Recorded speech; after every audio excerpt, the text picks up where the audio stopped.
ട്രംപിൻ്റെ പല തീരുമാനങ്ങളും ഇപ്പോൾ ട്രംപിൻ്റെ മന്ത്രിസഭയിൽ നിന്ന് തന്നെ വലിയ രീതിയിലുള്ള വിമർശനങ്ങൾക്ക് വിധേയമാകുന്നുണ്ട്. ഇപ്പോഴിതാ അത്തരത്തിലൊരു തീരുമാനമാണ് ട്രംപിൻ്റെ മന്ത്രിസഭ തന്നെ ഒന്നടങ്കം എതിർക്കുന്നത്. എന്താണ് അതെന്ന് നോക്കാം.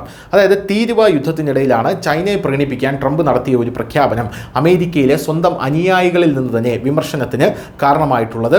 US പ്രസിഡന്റ് ട്രംപ് ഒരു അപ്രതീക്ഷിത തീരുമാനമാണ് എടുത്തിരിക്കുന്നത്. അന്താരാഷ്ട്ര വിദ്യാർത്ഥികളുടെ കാര്യത്തിൽ അദ്ദേഹത്തിൻ്റെ സർക്കാർ ഇതിനകം തന്നെ കർശനമായിട്ടുള്ള നിലപാട് സ്വീകരിച്ചുകൊണ്ടിരിക്കവേ 6 ലക്ഷം ചൈനീസ് വിദ്യാർത്ഥികളെ അമേരിക്കൻ സർവകലാശാലകളിൽ പഠിക്കാനായി അനുവദിച്ചു.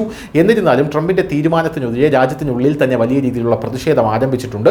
ട്രംപിൻ്റെ തീരുമാനത്തെ അദ്ദേഹത്തിൻ്റെ സ്വന്തം അനുയായികൾ തന്നെ എതിർക്കുകയാണ്. മെയ്ക്ക് അമേരിക്ക ഗ്രേറ്റ് അഗെയിൻ എന്ന പ്രസ്ഥാനത്തിൻ്റെ പയനിയർമാരാണ് ഈ അനുയായികൾ. ട്രംപ് തങ്ങളെ വഞ്ചിച്ചുവെന്നും അമേരിക്ക ആദ്യം എന്ന നയം അവഗണിച്ചുവെന്നും അവർ പറയുന്നു. വാഷിംഗ്ടണും ബീജിംഗും തമ്മിലുള്ള ബന്ധം വളരെ പ്രധാനപ്പെട്ടതാണ് എന്ന് ട്രംപ് വിശേഷിപ്പിക്കുന്നുണ്ട്.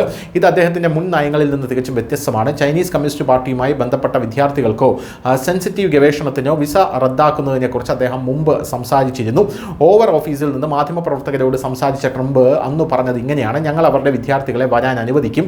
ഇത് വളരെ പ്രധാനമാണ്. 6 ലക്ഷം വിദ്യാർത്ഥികൾ, ഇത് വളരെ പ്രധാനമാണ്. പക്ഷേ ഞങ്ങൾ ചൈനയുമായി നല്ല ബന്ധം കെട്ടിപ്പടുക്കും എന്നാണ് ട്രംപ് പറഞ്ഞത്. എന്നിരുന്നാലും US-ന് അപൂർവ ഭൂമി കാന്തങ്ങൾ, അതായത് റെയർ എർത്ത് മെറ്റൽസ്, ഇത് വിതരണം ചെയ്തില്ലെങ്കിൽ ചൈനയ്ക്ക് 200% തീരുവ നേരിടേണ്ടി വരുമെന്ന് അദ്ദേഹം ബീജിംഗിന് മുന്നറിയിപ്പ് നൽകി.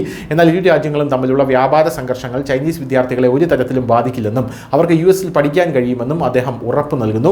ട്രംപിൻ്റെ ഈ പ്രസ്താവന പുറത്തു വന്ന ഉടനെ അദ്ദേഹത്തിൻ്റെ കടുത്ത അനുയായികൾ രോഷാകുലരായി. ഈ അനുയായികൾ മെയ്ക്ക് അമേരിക്ക ഗ്രേറ്റ് അഗെയിൻ പ്രസ്ഥാനവുമായി ബന്ധപ്പെട്ടിരിക്കുന്നു. അവർ ഈ തീരുമാനത്തെ അമേരിക്ക ഫസ്റ്റ് നയത്തോടുള്ള കടുത്ത വഞ്ചനയാണെന്ന് വിശേഷിപ്പിച്ചു. മെയ്ക്ക് അമേരിക്ക ഗ്രേറ്റ് അഗെയിൻ പിന്തുണക്കാരിയായിട്ടുള്ള ലോറ ലൂമർ ട്രംപിൻ്റെ തീരുമാനത്തെ ശക്തമായി വിമർശിക്കുകയും ചൈനീസ് വിദ്യാർത്ഥികളെ CCP ചാരന്മാരാണവർ എന്ന് വിളിക്കുകയും ചെയ്തിട്ടുണ്ട്. എന്തായാലും Trump make America great again എന്ന നീക്കത്തിന് വിരുദ്ധമായിട്ടുള്ള പ്രസ്താവനകളാണ് നടത്തുന്നതെന്നും കാര്യങ്ങളാണ് ചെയ്യുന്നതെന്നുമാണ് ഇപ്പോൾ ട്രംപിൻ്റെ അനുയായികൾ പറയുന്നത്. News desk news India Malayalam.